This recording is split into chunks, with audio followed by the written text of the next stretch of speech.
ఉదయ స్తుతి కార్యక్రమంలో అనుదినము మాతో కలిసి దేవుని స్తుతిస్తున్న ప్రియ సహోదరి సహోదరులందరికీ మన రక్షకుడు ప్రభువైన యేసుక్రీస్తు నామములో హృదయపూర్వక వందనాలు తెలియజేస్తూ ఉన్నాం.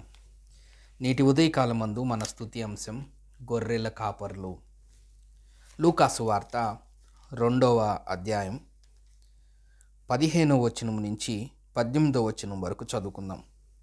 ఆ దూతలు తమ యొద్ద నుండి పరలోకంలోకి వెళ్ళిన తర్వాత ఆ గొర్రెల కాపర్లు జరిగిన ఈ కార్యమును ప్రభువు మనకు తెలియజేయించి ఉన్నాడు, మనం బెత్లెహేము వరకు వెళ్ళి చూతుము రండని ఒకనితోనొకడు చెప్పుకొని త్వరగా వెళ్ళి మరియను యేసేపును తొట్టులో పండుకొని ఉన్న శిశువును చూచిరి. వారు చూచి ఈ శిశువును గూర్చి తమతో చెప్పబడిన మాటలు ప్రచురము చేసిరి.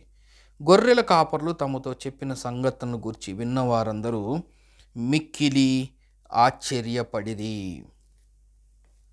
ప్రియ సహోదరి సహోదరులారా, యేసు ప్రభు జన్మ విధానం, యేసు ప్రభు జన్మించిన ఆ కార్యక్రమంలో, ఆ సంఘటనలో మనం గొర్రెల కాపర్లు ఏ విధంగా ఉన్నారనే అంశాన్ని జ్ఞాపకం చేసుకొని మనము దేవుణ్ణి స్తుతిద్దాం. యేసు ప్రభు వారు బెత్లెహేములో దావీదు పట్టణమందు ఆయన రక్షకుడు మన కొరకు పుట్టి ఉన్నాడు, ఈయనే ప్రభు అయిన యేసుక్రీస్తు అని లూకాసు వార్త 11వ వచనంలో మనం జ్ఞాపకం చేసుకున్నాం. ఆయన మన కొరకు జన్మించాడు, శిశువుగా జన్మించాడు, పొత్తిగుడ్డలతో జన్మించాడు, తొట్టులో పరుండబెట్టాడు, లోకరక్షకుడిగా ఆయన లోకానికి జన్మించినట్లుగా మనం చూస్తూ ఉన్నాం. 8వ వచనంలో చూస్తే ఆ దేశంలో కొందరు గొర్రెల కాపర్లు పొలములో ఉండి రాత్రి వేళ తమ మందను కాచుకొనుచుండగా ప్రభువు దూత వారి యొద్దకు వచ్చి నిలిచెను.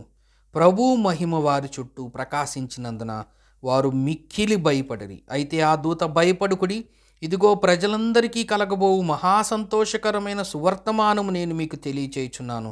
దావీదు పట్టణమందు నేడు రక్షకుడు మీ కొరకు పుట్టి ఉన్నాడు, ఈయన ప్రభువైన క్రీస్తు. దానికి ఇదే మీ కానవాలు. ఒక శిశువు పొత్తిగుడ్డలతో చుట్టబడి ఒక తొట్టులో పండుకొని ఉండుట మీరు చూచెదరని వారితో చెప్పెను.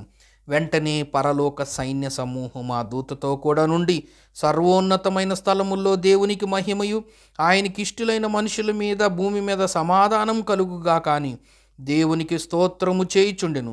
ఆ దూతలు తమ యొద్ద నుండి పరలోకమునకు వెళ్ళిన తర్వాత, ఇక్కడ మనం జ్ఞాపకం చేసుకుంటే యేసు ప్రభు జన్మించినప్పుడు దేవుని దూతలు పొలములో రాత్రికాల సమయమందు గొర్రెలు కాసుకుంటున్న గొర్రెల కాపర్ల దగ్గరికి వెళ్ళి దేవుని దూత ప్రత్యక్షమైనప్పుడు దేవుని యొక్క మహిమ ప్రకాశించినందున అక్కడున్న గొర్రెల కాపర్లు భయపడ్డారు. ఇక్కడ గొర్రెల కాపర్లు గొర్రెలు కాస్తున్నారు.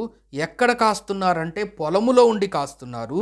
ఎప్పుడు కాస్తున్నారంటే రాత్రికాలమందు గొర్రెల్ని కనిపెడుతూ క్రూర మృగాల నుంచి గొర్రెలు బలవకుండా ఉండటానికి ఆ గొర్రెలకు సంరక్షకులుగా కాపరులుగా ఆ రాత్రికాలమందు ఆ పొలములో గొర్రెలకు కాపరిగా కాస్తున్న సమయంలో దేవుని దూత వెళ్ళి ప్రత్యక్షమైనప్పుడు, ప్రభు దూత కాబట్టి ప్రభు యొక్క మహిమ ఆ దేవదూత పక్కన అక్కడ ప్రత్యక్షమైనప్పుడు ఆ విషయమంతా చూస్తున్న ఆ గొర్రెల కాపర్లు జరిగిన దాన్నంతా చూసి వాళ్ళు భయపడినప్పుడు దేవుని దూత వాళ్ళకి తెలియచేస్తుంది, రక్షకుడుకు మీ కొరకు పుట్టి ఉన్నాడు, ఆయనకి ఇదే ఆనవాలు, పొత్తిగుడ్డలతో చుట్టబడిందని చెప్పి ఆ దేవదూతలు అక్కడి నుంచి వెళ్ళిపోయారు.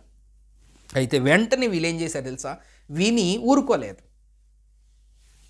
15వ వచనంలో చూస్తే ఆ దూతలు తమ యొద్ద నుండి పరలోకమునకు వెళ్ళిన తర్వాత ఆ గొర్రెల కాపర్లు జరిగిన ఈ కార్యమును ప్రభువు మనకు తెలియజేయించి ఉన్నాడు. విని ఊరుకోలా.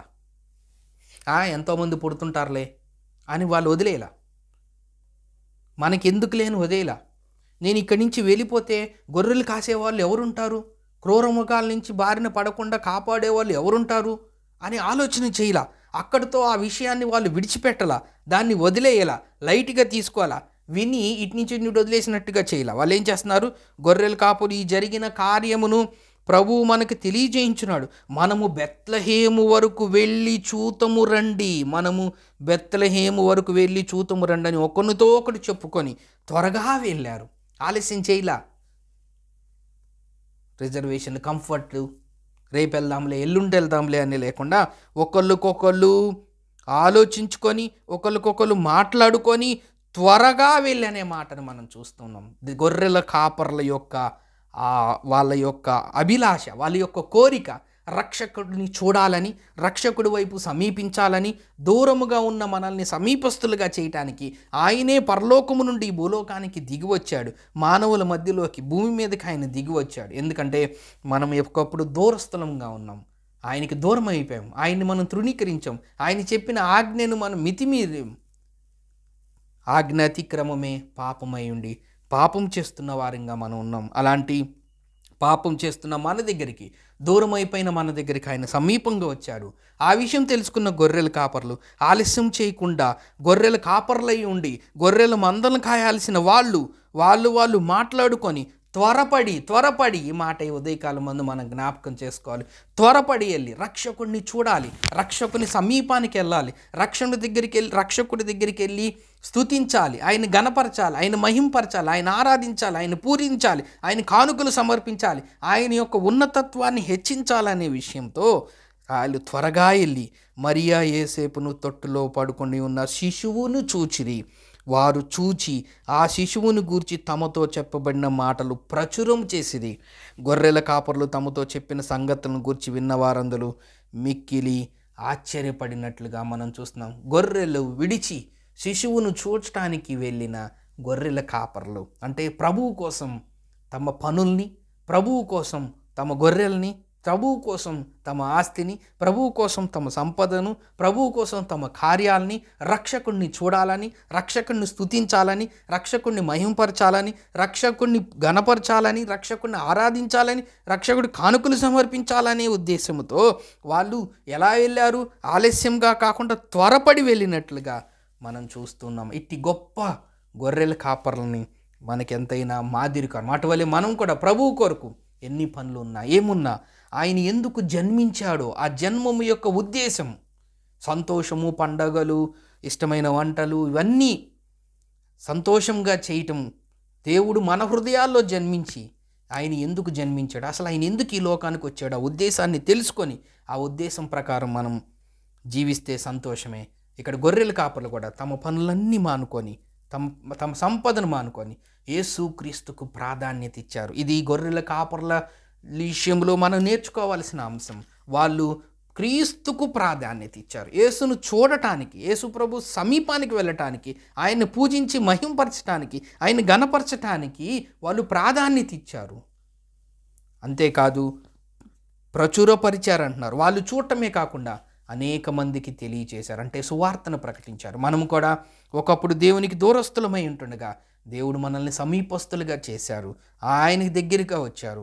మనం ఆయనను స్తుతించే స్థితిలో ఉన్నాము. అంత మాత్రమే కాదు, కానీ మనం ఆయన రాజ్యవ్యాప్తి కోసం ఆయన సువార్తను ప్రకటించే స్థితిలో గొర్రెల కాపర్ల వలె మనల్ని ఉంచినందుకు అట్టి స్థితిని జ్ఞాపకం చేసుకుంటూ మనసారా ఆయనని స్తుతిద్దాం. దేవుడి కొన్ని లేఖన భాగంలో మన కొరకు దీవించును గాక.